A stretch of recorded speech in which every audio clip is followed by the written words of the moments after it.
A constitution is the supreme law of the land that provides the fundamental framework for the governance, defines the structure of the state, and protects the citizens' rights. It helps run a country by establishing order, limiting power, and promoting shared national ideals. We need the Indian Constitution to establish the nation's fundamental principles, including its structure as a sovereign, secular and democratic republic. It defines the powers and limits of government, protects citizens' fundamental rights, and provides a legal framework for governance, ensuring stability and preventing the concentration of power. Key reasons for needing the Constitution are as follows. Defines national principles. It establishes the fundamental nature of Indian society, outlining the ideals and principles that the country should uphold, such as justice, liberty, and equality. It separates government powers, like it divides power among the legislature, executive, and judiciary to prevent any single branch from becoming too powerful. The system of checks and balances ensures accountability. It protects fundamental rights. It guarantees fundamental rights and liberties for all citizens and provides legal recourse if these rights are violated. Establishes a framework for governance. It sets the rule for how the government is formed and how it will function, which provides stability and predictability for citizens and investors. Limits government authority. It sets clear limits on what the government can impose on its citizens, acting as a shield against the abuse of power.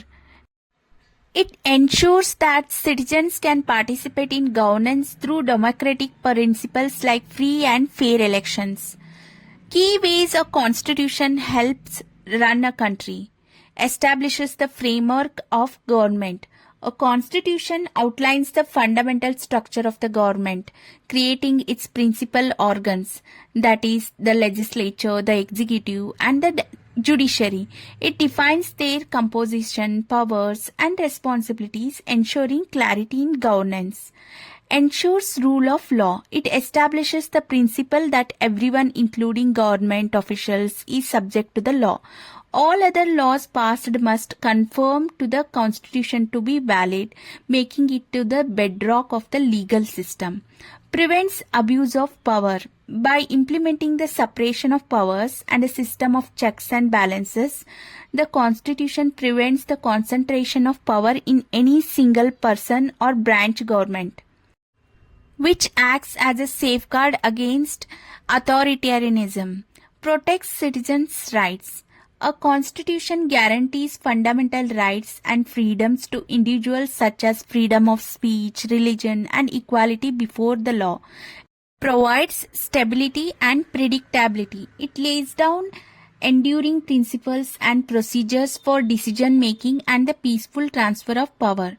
This stability fosters confidence among citizens and provides a consistent guide for successive governments.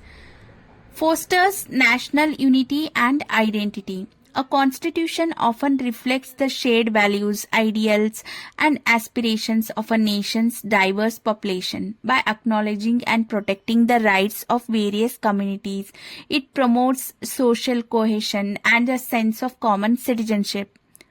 Allows for adaptation.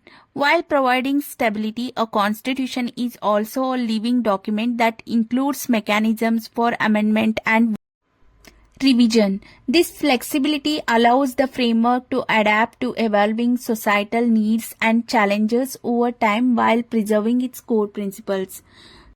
So, to run a country in a successful and in a righteous way, we need a constitution, and it helps to run a country. So that is it for today, and I'll see you in the next one, and thank you for watching it.